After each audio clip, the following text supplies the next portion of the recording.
Juges, chapitre 14. Samson descendit à Timna, et il y vit une femme parmi les filles des Philistins. Lorsqu'il fut remonté, il le déclara à son père et à sa mère, et dit, « J'ai vu à Timna une femme parmi les filles des Philistins.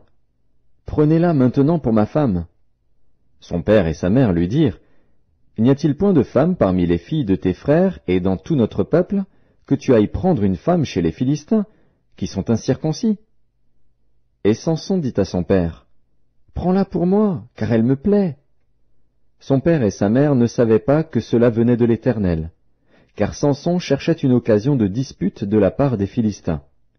En ce temps-là, les Philistins dominaient sur Israël. Samson descendit avec son père et sa mère à Timna.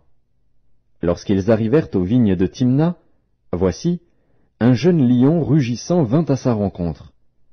L'Esprit de l'Éternel saisit Samson, et, sans avoir rien à la main, Samson déchira le lion comme on déchire un chevreau. Il ne dit point à son père et à sa mère ce qu'il avait fait. Il descendit et parla à la femme, et elle lui plut. Quelque temps après, il se rendit de nouveau à Timna pour la prendre, et se détourna pour voir le cadavre du lion. Et voici, il y avait un essaim d'abeilles et du miel dans le corps du lion. Il prit entre ses mains le miel, dont il mangea pendant la route. Et lorsqu'il fut arrivé près de son père et de sa mère, il leur en donna, et ils en mangèrent. Mais il ne leur dit pas qu'il avait pris ce miel dans le corps du lion. Le père de Samson descendit chez la femme. Et là, Samson fit un festin, car c'était la coutume des jeunes gens. Dès qu'on le vit, on invita 30 compagnons qui se tinrent avec lui. Samson leur dit, « Je vais vous proposer une énigme.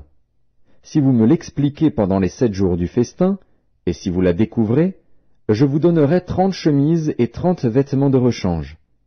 Mais si vous ne pouvez pas me l'expliquer, ce sera vous qui me donnerez 30 chemises et 30 vêtements de rechange. » Ils lui dirent, « Propose ton énigme, et nous l'écouterons. » Et il leur dit, « De celui qui mange est sorti ce qui se mange, et du fort est sorti le doux. » Pendant 3 jours, ils ne purent expliquer l'énigme. Le 7e jour, ils dirent à la femme de Samson, « Persuade à ton mari de nous expliquer l'énigme, sinon nous te brûlerons, toi et la maison de ton père.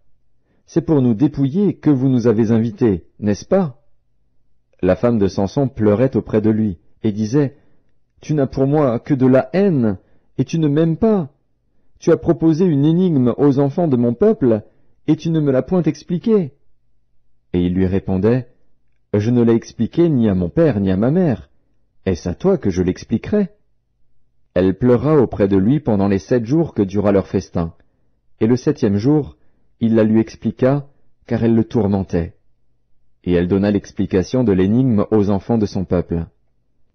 Les gens de la ville dirent à Samson le 7e jour, avant le coucher du soleil, « Quoi de plus doux que le miel, et quoi de plus fort que le lion? » Et il leur dit, « Si vous n'aviez pas labouré avec ma génisse, vous n'auriez pas découvert mon énigme. » L'Esprit de l'Éternel le saisit, et il descendit à Ascalon.